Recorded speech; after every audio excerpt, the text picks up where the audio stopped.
gas at $4 a gallon, doing my bit for global warming. Driven when I could have flown, and I couldn't quite explain why, not even to myself. I'd wanted to rumble through Ohio and Pennsylvania in the midst of another sullen American July, the fifth straight summer of our discontent, even the movies taken away by an orange-haired psychopath. I didn't see much, though. I rolled down the awful Pennsylvania Turnpike after dark and then chased a hotel room on I-70 until I hit Columbus at 4 a.m. "Show us the real birth certificate," a billboard in PA urged. But aside from that cri de droite, I didn't see many Obama or Romney bumper stickers, didn't detect much interest in what either side had to say. Maybe folks were just too hot to care.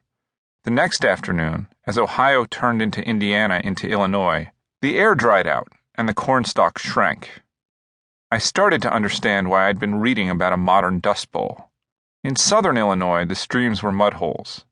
I pulled off the highway at a barbecue joint 100 miles from St. Louis and heard from the high schoolers behind the counter that they hadn't seen more than a hint of rain since early March.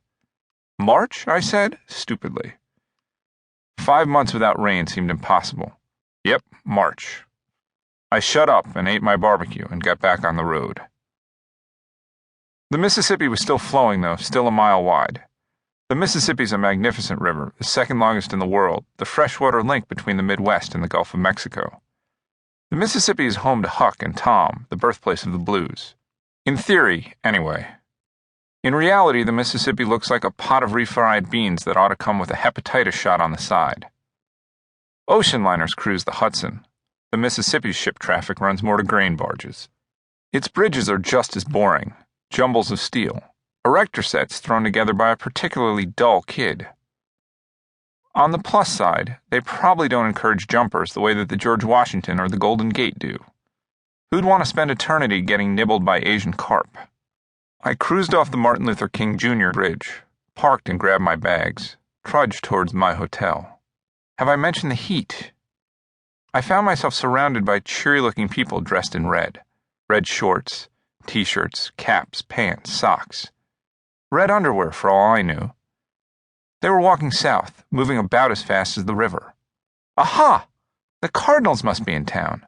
After I check in, I'll head over to the stadium. I hadn't been a New York Times reporter all those years for nothing.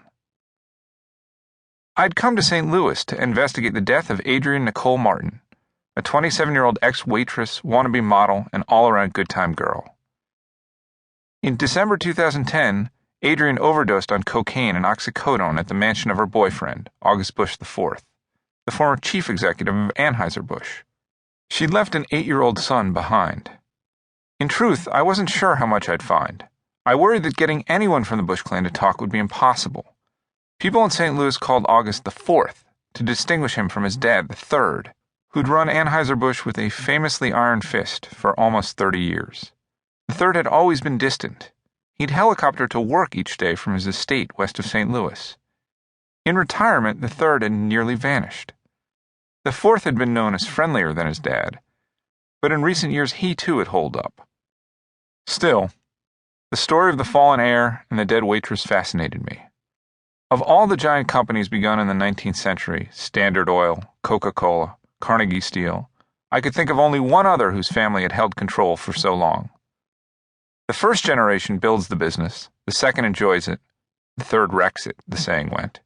Or, as Andrew Carnegie himself had said, 3 generations in America from shirt sleeves to shirt sleeves. I didn't mind shirt sleeves myself, but those old-school moguls preferred suits, even in the summer. But the Bushes never went back to shirt sleeves. Control of Anheuser-Busch passed from Adolphus Busch to August Sr. to Adolphus III to August Jr., known as Gussie, to the third, to the fourth. 6 Bushes and 5 generations. They turned Budweiser into one of the world's best-known brands, made tens of billions of dollars for themselves and their shareholders. By the time August Busch IV took over as chief executive in 2006, the company controlled nearly half the United States beer market, the world's largest and most profitable. That year, AB had sales of $18 billion, profits of $2 billion, and 30,000 employees. But the forced reign didn't last. In June 2008, a group of Brazilian businessmen running a brewer called InBev offered to buy Anheuser. Remarkably, Brazilians